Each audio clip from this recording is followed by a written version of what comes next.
I don't know what that means. I need you to tell me what to do. What should I do? How do I get to you? Welcome to MsMojo, and today we're counting down our picks for the most iconic TV scenes to air during the 2010s. Funny how sometimes you just find things. Number 10. David S. Pumpkins, Saturday Night Live. America's biggest variety comedy series had several off-the-wall sketches during the second decade of the 21st century we could have chosen. Although the bizarre diner lobster and gut-busting close encounter sketches were certainly contenders, nothing quite matches the appeal of this utterly cursed elevator ride. How's it hanging? I'm David Pumpkins, and I'm gonna scare the hell out of you. A couple riding a haunted elevator find themselves more confused than scared when they repeatedly encounter David S. Pumpkins and his two skeleton dancers on multiple floors. Why are you a part of this ride? To do this.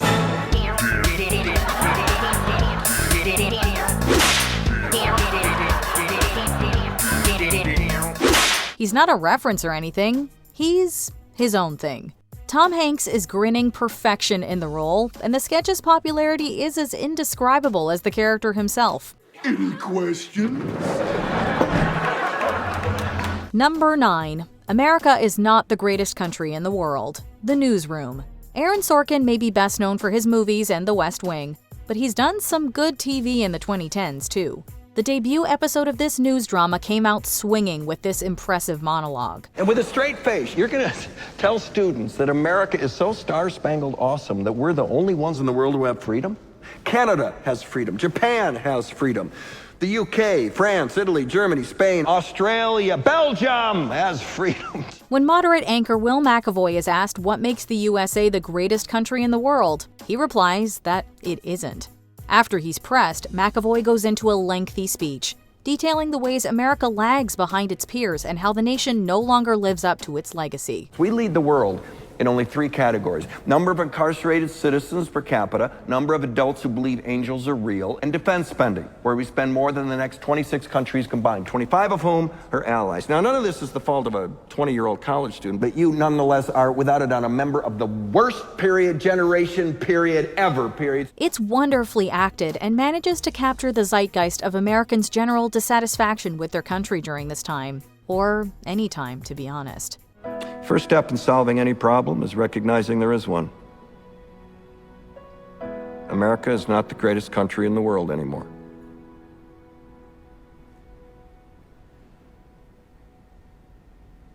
Enough? Number 8. Super Bowl Sunday. This Is Us. Some big moments you can see coming. Many fans speculated on patriarch Jack Pearson's death before this episode, but no one was ready for it when it happened. On the evening of Super Bowl Sunday, a fire starts in the Pearsons' home. Jack heroically helps his family and their dog escape the blaze.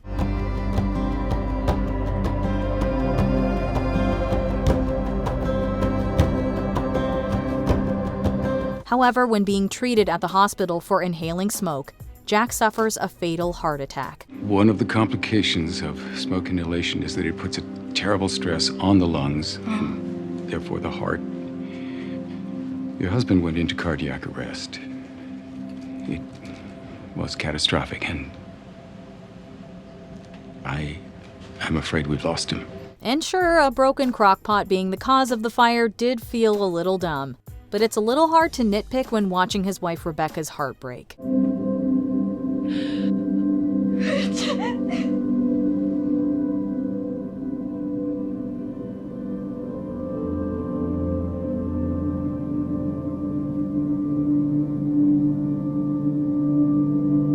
Number 7. The Priest's Decision. Fleabag.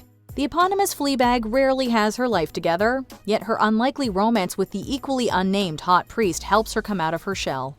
The priest, meanwhile, is torn between his love for her and his devotion to God. It isn't until the show's final scene that we see his decision. It's God, isn't it? Yeah.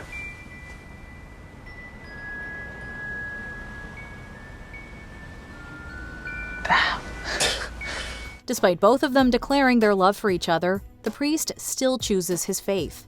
And while another show might have emphasized the sadness of the moment, it's still a moment of growth for both of them. I love you. And then I don't. No, let's just leave that out there just for a second on its own. I love you. Their parting and the show's conclusion are ultimately optimistic. Parting is such sweet sorrow, but this departure is a little more sweet than sorrowful. This bus is not magically coming. I think I'll walk. Okay.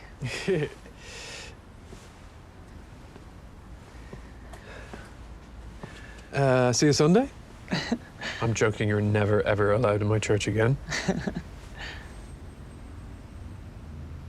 I love you too. Number 6. Elizabeth confronts Philip. The Crown. There are many memorable scenes in the semi-historical series about Queen Elizabeth II. However, this is perhaps the highlight of the earlier seasons. The long, simmering tensions between her and her husband, Prince Philip, explode in this scene. Stephen Ward. Who? The osteopath. Yeah, dreadful man. What about him? After a scandal breaks involving Stephen Ward, an osteopath Philip had previously seen, the Queen confronts Philip about whether he was involved in Ward's other activities. Switzerland also happens to be the headquarters for the World Wildlife Fund, of which I'm patron. But I can see that this is a question of appearance versus reality. No, because some things can only be perceived one way because they only have one meaning. Such as? Philip denies being involved with Ward or his wild parties or having an affair. And then Elizabeth reveals the photo of ballerina Galina Ulanova that she'd previously found among Philip's things. The subtle yet powerful acting throughout the scene is a true tour de force. I'm yours. In. And not because you've given me a title, not because... Number 5. The One Who Knocks. Breaking Bad. The final seasons of this crime drama are loaded with memorable moments. Although Say My Name or the crawl space scene were in the running, we went with Walt's dangerous speech. If it's either that or you getting shot when you open your front door... Don't want to hear about the You're police. not some hardened criminal, Walt. You are in over your head. No. That's what we tell them. That's the truth. That is not the truth. Of course it is. Concerned for Walt's safety and worried that he's unwilling to admit to wanting help, Skylar urges her husband to go to the police. She doesn't want him to open the door and get shot. However, Walt, ever prideful and unwilling to let go of his life of crime, launches into a speech about his importance. Without him, a massive drug business would disappear. Do you know what would happen if I suddenly decided to stop going into work? A business big enough that it could be listed on the NASDAQ goes belly up. Disappears. It ceases to exist without me. Walt won't get shot opening his door. He'll be the one who knocks. It's superb acting not only from Bryan Cranston, but also Anna Gunn, as her concern seamlessly transforms into terror. I am the one who knocks. Number 4. Sheldon's Nobel Prize speech, The Big Bang Theory. Given how blunt and uncaring he can come across, Dr. Sheldon Cooper often alienates people, particularly his friends. He unfortunately does so in the series finale, right before he's due to accept his Nobel Prize. They're abandoning us because you broke their hearts. I didn't mean to. I know! You never mean to! It's the only reason people tolerate you! Although his wife Amy's speech is also fantastic, Sheldon's speech hits us harder. For once, he sets aside his ego and thanks his family and friends, expressing what they mean to him, instead of the speech he had prepared. I have been encouraged, sustained, inspired, and tolerated, not only by my wife, but by the greatest group of friends anyone ever had. It's a wonderful moment of growth for Sheldon, and a great way to cap off this long-running sitcom. But I want you to know, in my way, I love you all. And I love you. Thank you. Number 3. Christmas Lights, Stranger Things. The first season of this 80s throwback show became a cultural phenomenon. However, if there's one moment that distills the appeal of Stranger Things, it's this one. Joyce Byers is convinced her missing son Will is communicating with her by lighting up some of the Christmas lights in their home. Are you safe?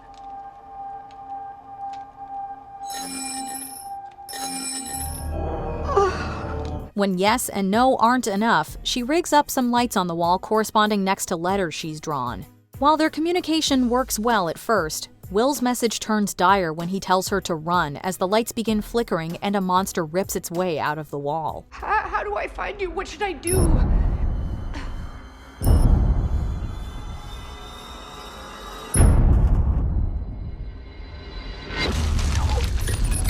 The scene encapsulates the show's nostalgic vibes, as well as its horror and sci-fi genres into one tidy package.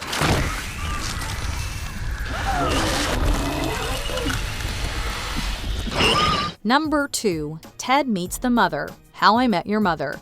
After 9 seasons, How I Met Your Mother finally delivered on the promise in its title in the final episode. Ted Mosby goes up to talk to Tracy McConnell at a rainy train station. Their chemistry is immediate and absolutely adorable. Wait a second. This is my umbrella. I left this umbrella at Cindy's. You totally stole my umbrella. What? No, I didn't. Their banter about an umbrella they've both owned through coincidence, or destiny, is rather cute and soon becomes explicitly romantic. And you left it there. And I left it there.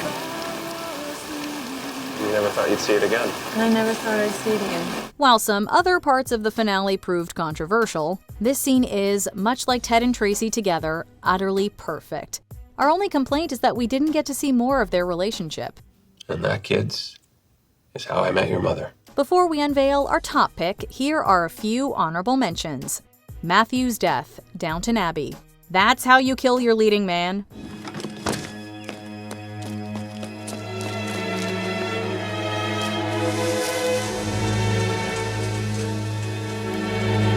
The proposal scene, Schitt's Creek. Just when we thought Patrick and David couldn't get any cuter. Are you sure?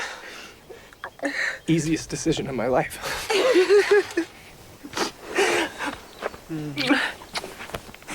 The twist, The Good Place.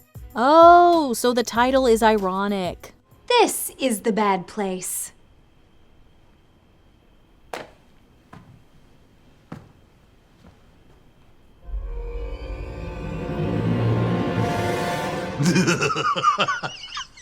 Oh, man. I Believe You, The Leftovers. After everything, of course he does. And I knew that if I told you what happened, that you would never believe me.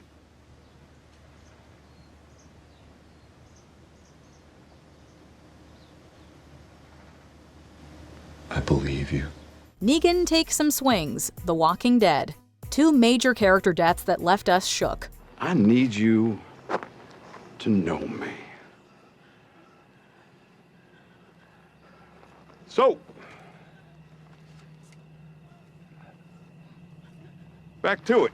Before we continue, be sure to subscribe to our channel and ring the bell to get notified about our latest videos. You have the option to be notified for occasional videos or all of them. If you're on your phone, make sure you go into your settings and switch on notifications. Number 1. The Red Wedding, Game of Thrones.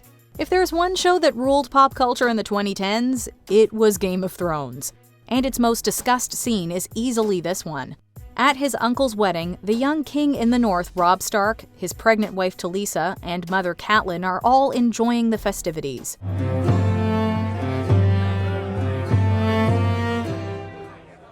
Your Grace. That is, until an ominous choice in song, the door being barred, and a few other hints add up to one conclusion: betrayal. I haven't shown you the hospitality you deserve. My king has married, and I owe my new queen a wedding gift. All of them are rapidly stabbed, shot with crossbows, or otherwise killed in rapid succession, along with all of Robb's men. It's perhaps the most shocking and brutal thing to grace the small screen during this decade, and we're still not over it. The Lannisters send their regards. Is there a landmark TV moment from the 2010s we forgot? No need to knock, just come on down to the comments with your picks. I can't believe you figured it out. Oh, God! You ruined everything, you know that?